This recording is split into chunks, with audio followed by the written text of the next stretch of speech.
ನಿನ್ನೆ assistant commissioner Shri Shravan Nayak Shivam associates ಬಗ್ಗೆ ಒಂದು ಎನ್ಕ್ವೈರಿ ನಡೆಸಿದ್ದಾರೆ. ಆ ಎನ್ಕ್ವೈರಿ ಆಧಾರದ ಮೇಲೆ ಇವತ್ತು ಸಂಜೆಗೆ ಒಂದು ದೂರು ನಮ್ಮ ಮಾಳಮಾರುತಿ ಪೊಲೀಸ್ ಠಾಣೆಯಲ್ಲಿ ಸಿಕ್ಕಿದ ಎವಿಡೆನ್ಸ್ ಆಧಾರದ ಮೇಲೆ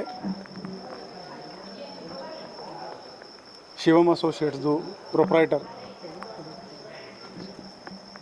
ಅವನಿಗೆ ದಸ್ತಗಿರಿ ಮಾಡಲಾಗಿದೆ, ಸೆಕ್ಯೂರ್ ಮಾಡಲಾಗಿದೆ. ಬಾಕಿ ಪ್ರೊಸೆಸ್ ಕಂಪ್ಲೀಟ್ ಮಾಡ್ತಾಯಿದೆ. ಈಗ ನಮ್ಮ ಅಧಿಕಾರಿ ಇಂಟ್ರಾಗೇಷನ್ ಮಾಡ್ತಾರೆ.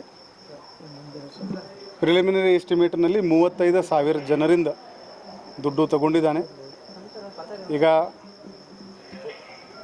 ನಾಳೆ ಸೀಸರ್ನಲ್ಲಿ ಏನೇನು ಸಿಗುತ್ತೆ ಅದು ಅನಾಲಿಸಿಸ್ ಮಾಡಿದ ಮೇಲೆ ಮುಂದಿನ ಕ್ರಮ ಜರುಗಿಸಲಾಗುವುದು.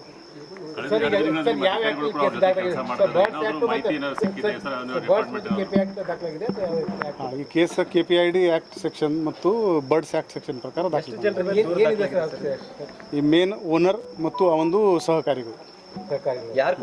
ಬಾಕಿ ಈ ವಿಚಾರದಲ್ಲಿ ನಾಳೆ DC ಮತ್ತು ನಾನು ಒಂದು ಪ್ರೆಸ್ ಬ್ರೀಫಿಂಗ್ ಮಾಡ್ತೀನಿ. ದೂರ ಯಾರು ಕೊಟ್ಟಿರ್ಬೋದು?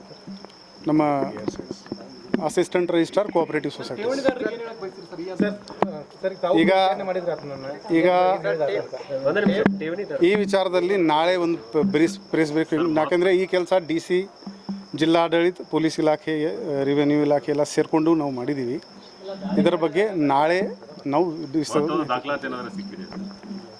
ಈಗ ಸಾಕಷ್ಟು ದಾಖಲಾತಿಯಲ್ಲಿ ಕಚೇರಿನಲ್ಲಿ ಇದೆ, ಸೀಲ್ಡ್ ಮಾಡಲಾಗಿದೆ.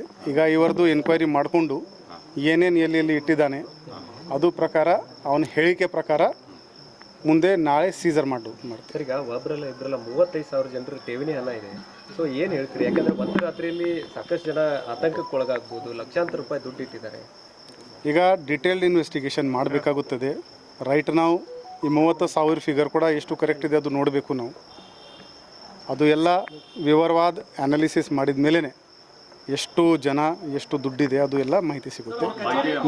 ನಾಳೆ ಮಾನ್ಯ DC ಅವರ ಜೊತೆಗೆ ನಾವೊಂದು ಬೆಳಿಗ್ಗೆ ಒಂದು ಪ್ರೆಸ್ ಕಾನ್ಫರೆನ್ಸ್ಗೆ ನಿಮಗೆ ಕರೆ ಎರಡು ಕಚೇರಿ ಮೇಲೆ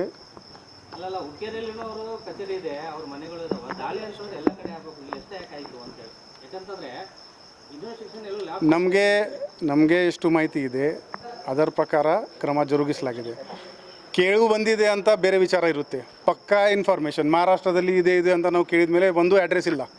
ಪುಣೆನಲ್ಲಿ ಕಚೇರಿ ಇದೆ ನಾವು ಚೆಕ್ ಮಾಡಿದ ಮೇಲೆ ಒಂದು ಅಡ್ರೆಸ್ ಇಲ್ಲ. ಸೊ ಕೇಳಿ ಮೇಲೆ ಕೆಲಸ ಮಾಡೋಕ್ಕೆ ಆಗಲ್ಲ.